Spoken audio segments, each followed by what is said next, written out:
मेघनाथ ने आदेश लिया और मेघनाथ युद्ध करने लगा है। रामचंद्र जी ने कहा चले जाओ लखन, मेघनाथ के साथ में तुम युद्ध करना प्रारंभ कर दो। लक्ष्मण जी ने ऐसे बाण चलाए हैं कि मेघनाथ धराशायी हो गया है।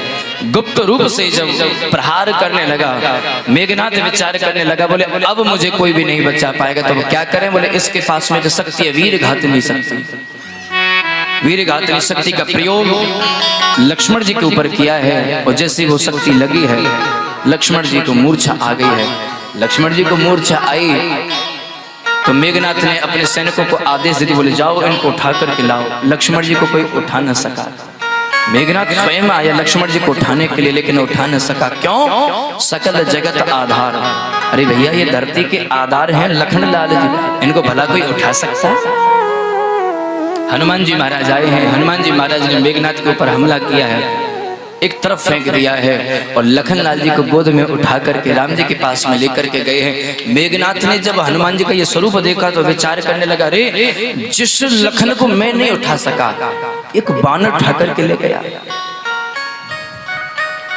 जामवंत जी महाराज कहते हैं इसी लंका में एक सुसेन नाम के वैद्य रहते हैं, तुम जाओ और उनको लेकर के आओ, वही इनका उपचार कर सकते हैं।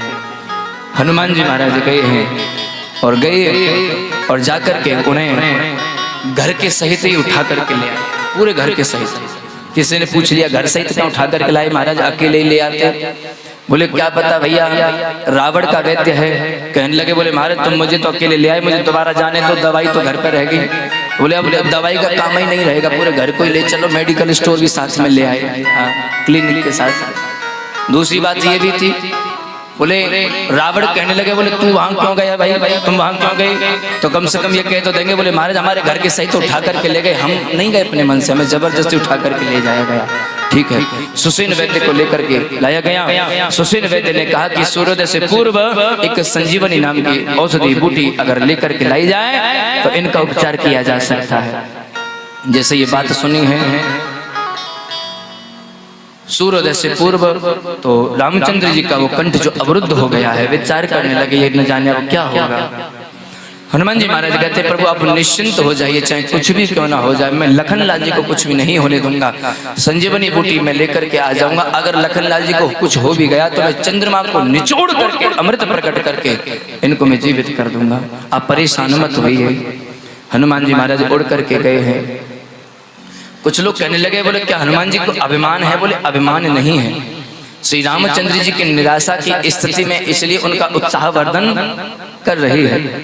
इधर जब हनुमान जी महाराज हिमालय की कंदरा में हनुमान जी महाराज पहुंचे हैं, विचार करने लगे बोले क्या करें? बोले एक जगह जब विश्राम करने लगे तो रावण ने कालनेमी को वहां भेजा है और कालनेमी संत का स्वरूप धारण करके वहां बैठ गया है। कालनेमी ने जैसे हनुमान जी महाराज को देखा है तो वो कहने लगा बोले महाराज कहाँ जा रहे हो? आओ मैं तुम्हें राम कथा सुनाता हूँ। हनुमान जी ने कहा बोले मैं तो संजीवनी बूटी लेने के लिए जा रहा हूँ। कालनेमी कहता बोले चिंता मत करो, राम और रावण का युद्ध चल रहा है और राम की ही विजय होगी, चिंता मत करो। आओ मुझसे तुम पहले गुरु दीक्षा तो ले। बोले महाराज मुझे प्यास लगी है, मैं जल पी करके अभी आपके पास में आता हूँ। बोले ठीक है तुम गुरु दीक्षा ले लो।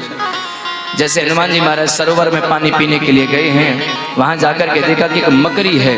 मकरी जैसे ही हनुमान जी से स्पर्श हुई है उसमें से दिव्य अप्सरा प्रकट हो गई है और अप्सरा कहती है मुनि न हो या निशाचर घोरा, ये घोर निशाचर कालनेमी है, रावण के द्वारा भेजा गया। महाराज ने की बात तो मैं मत जाना। बोले ठीक है। हनुमान जी महाराज सब समझ गए। जैसे कालनेमी के पास में गए, कालनेमी कहता आओ मैं तुम्हें गुरु दीक्षा देता हूँ। हनुमान जी महाराज कहते हैं महाराज ठीक है गुरु दीक्षा तो लेंगे ही लेंगे, लेकिन पहले आप एक काम करो। बोले क्या? बोले पहले गुरु दक्षिणा आप हमसे ले लीजिए। कालनेमी कहने लगा नहीं नहीं, नियम तो ये है कि पहले गुरु दीक्षा ली जाती है उसके बाद गुरु दक्षिणा दी जाती है। हनुमान जी कहने लगे हमारे यहाँ नियम दूसरा है, पहले गुरु दक्षिणा बाद में गुरु दीक्षा। बोले ठीक है आ जाओ। हनुमान जी ने अपनी पूंछ में उठा करके धरती पर जोर से जो कालनेमी को पटका है एक ही बार में उसको ठिकाने लगा दिया। बोले लो गुरु दक्षिणा तुम्हें मिल गई।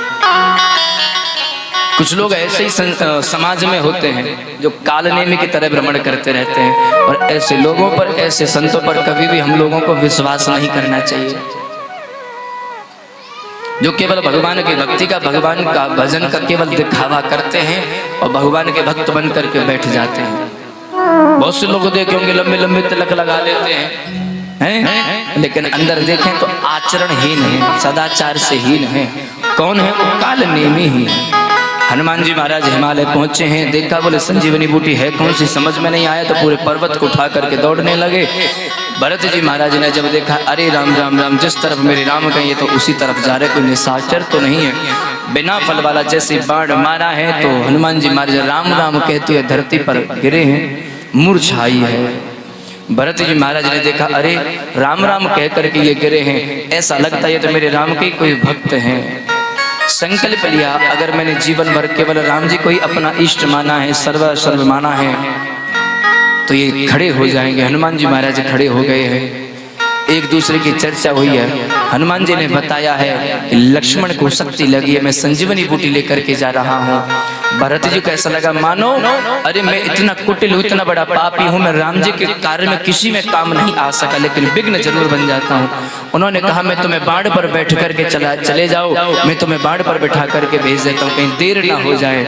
हनुमान जी ने भरत जी को विश्वास दिलाया है, मैं देर नहीं होने दूंगा। भरत जी को प्रणाम किया है, आश्वासन देकर के जैसे उड़े हैं और महाराज सूर्योदय से पूर्व ही रामचंद्र जी के पास में पहुंचे हैं। सुशील वैद्य ने संजीवनी बूटी से लक्ष्मण जी का उपचार किया है, वो होश में आए हैं, राम राम कह करके तुरंत मूर्छा लुप्त हो गई है।